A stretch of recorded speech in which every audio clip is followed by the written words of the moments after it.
It is often said that true leadership is tested in times of challenge. In an era of global uncertainty, economic shifts, and evolving geopolitical landscapes, decisive leadership is more crucial than ever.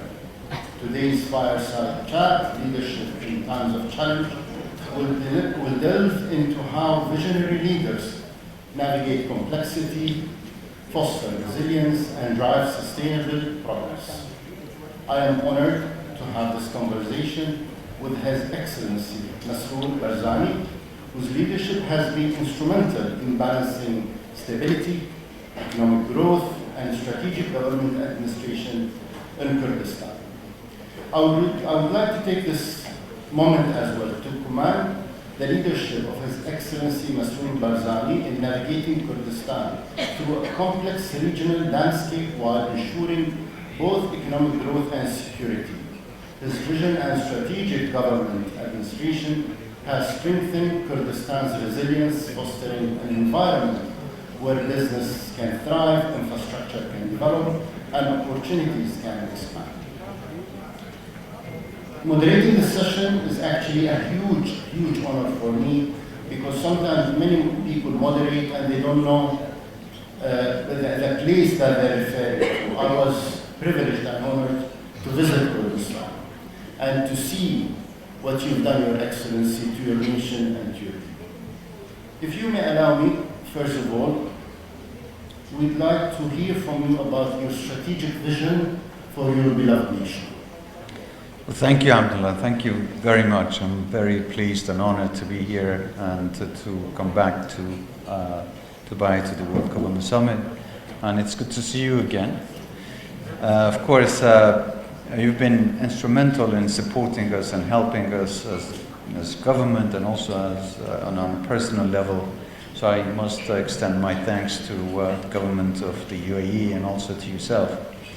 Of course, no one can do everything alone. I'm very pleased to say and honored that we have a very dedicated staff, people that are working day and night to help us achieve our goals. Of course, like many other nations, many other countries, we have many challenges, but our goal is to move forward, to take care of the problems, make sure that the damages are minimal, and learn from the mistakes, change risks to opportunities, and also try to look at how we can develop our economy, help the political stability, and of course maintain the security that we do have in Kurdistan, which has been instrumental in attracting businesses throughout the world to come to our region. We are trying to solve our political disputes and problems with the federal government in Baghdad, but at the same time look at the opportunities that are available, work closely with the private sector, look at how we can reform the government projects and the agenda that we have for reform in Kurdistan. So far, I can say that we have been successful in achieving many of the goals that we have, but of course, there is a lot that we need to do in the future. Your Excellency, amazing tips on how to navigate in an ever-changing world. And this is where I think many of us here, including myself, would like to get some lessons and tips on how you see leadership in managing things delicately. Politics, environment, climate change, economic, social, youth, expectations. If you can advise on effective leadership of today, what's required from leaders? Dedication, honesty, determination, resilience. These are qualities that every leadership needs to have. You need to look at what your people want the most. You always have to put people at the center of your agenda, and that's exactly what I did. I looked at our people and see what they need and how we can best serve our people. In order to do that, there are many things that you have to do. You have to make compromises, you have to actually fight in many different fronts to achieve the goals that will be once again put to the use of the people. So we've been trying to look at the well-being of people, how we can do this. Of course, the expectations are too many. There are always the younger generation that is more motivated, that wants to have a better future. And there's also the older generation that is used to a particular way of life.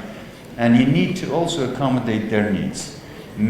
Keeping that balance is a bit challenging, but it's not impossible. You need to work with different generations. You need to look at different opportunities. And also you have to learn from the success stories of the countries that have gone through this path. And in our case, UAE has been a model that we've been looking up to, and really it has helped us to accelerate the changes and the reforms that we have done in our region. Your Excellency, when you mentioned the word people, when I was in Erbil, by the way, it's a beautiful city, worth visiting, worth investing in, enjoying. When I went to Erbil, I saw lots of young people, very active, very dynamic. And I would like to zoom in on how do you see the role of the youth of Kurdistan in the prosperity of Kurdistan in the coming years. Of course, education always is the first thing.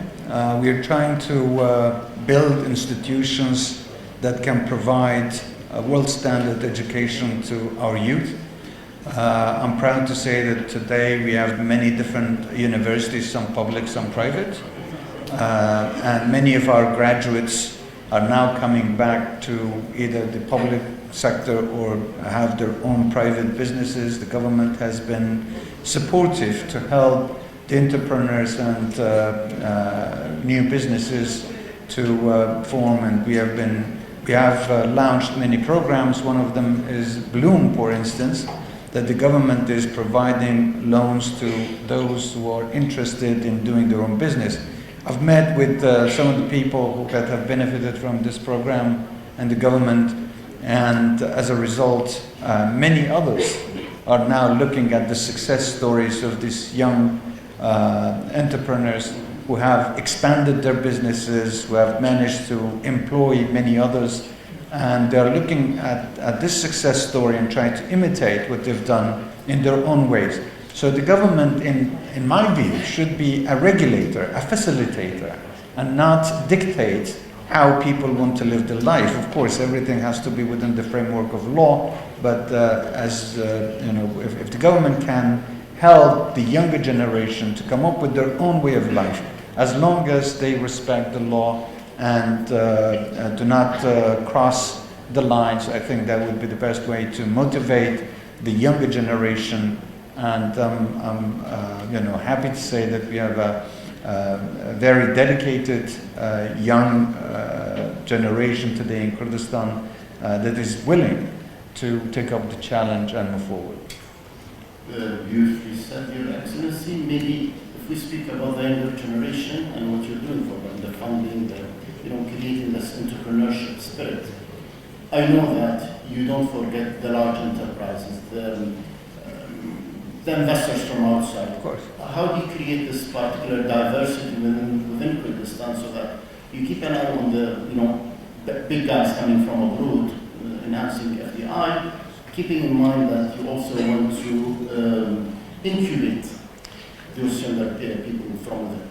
We are not trying to exclude any part of, let's say, whether they're major, big corporations, businesses, or the younger entrepreneurs. We're trying to provide equal opportunities to everyone. As far as for the bigger companies, we have a very attractive law of investment that is trying to attract either local or foreign investors to come and invest in Kurdistan with tax exemptions, with facilitations that they need in order to be able to invest in Kurdistan. Of course, that has also been very helpful in terms of the crisis that we've gone through. There were times of COVID, for instance. There were times of political dispute that we had with the federal government where the budget of Kurdistan was completely cut. What helped us was the private sector. The private sector was the one that actually kept our economy running, and despite all the challenges, we've managed to actually develop and not stop at where we were at the moment. This is going to obviously help some aspects of the economy. But in order to create jobs, you always need to look at the middle class, you always need to look at the entrepreneurs, because these are the ones that are providing the maximum jobs for people who are looking for jobs, and I don't intend to make the government to be the only platform to take employees. And in fact, private sector can help the government to do the reform by reducing the size of the public sector. Talking about the private sector and how they deal with the public sector, correct me if I'm wrong, Your Excellency, since you meet lots of them on a daily basis. I heard once from an investor that he doesn't like to deal with government face-to-face or paperwork. He would like everything to be digital. Yes. He would like everything to be transformed and modernized. What's happening in Kurdistan? Is it the same voices coming from the private sector? And if it's the same voice, what's happening with the digitalization strategy? Yes, we have a very aggressive reform program of digitalizing our system, whether it's public services, whether it's our economy, financial institutions, business to business, daily businesses, so everything we are actually looking at how we can best digitalize our systems and educate our people to know how to use these new systems that is provided for them. Let's not forget, we still have an older generation that is struggling to use this, new technology. But that's not stopped us, because we continue to provide the services for those who need it, but also we have created a very advanced data center, and we're trying to basically do everything based on the analysis and the calculations of the data that we have, and based on that we are looking at how best we can create a system where citizens can easily deal with the daily lives and the businesses they need, their requirements, and even interactions with the government without having to go through so many different routines and then be bored with it. We are cutting down all these steps. We are trying to make things available for them. For instance, payment. People have to go and stand in line to pay for electricity or for any bills that they have to pay the government. Now, with this new systems, with the digitalization, you can actually use your phone to pay wherever you want, whenever you want, however you want. So these are the kind of things that people expect, and we are at the stage of transition. I'm not saying that we have done everything yet, but we have a very good start. Knowing your people and working on the rural leadership, it's going to happen. When we speak about, this is my last remark and question. As we speak about advanced technologies, it's all about the future, about AI, about so many things. But let's talk to the people in this audience and people who are watching us and listening to us online. If we ask His Excellency Măsrur Barzani to draw an image of Kurdistan 10 years from now, what's your dream for your nation? What's your dream for the people and the vision that you have for your beautiful nation? And that's the closing remark. Kurdistan is a beautiful place. We are not trying to copy any other country. We are not trying to imitate any other country.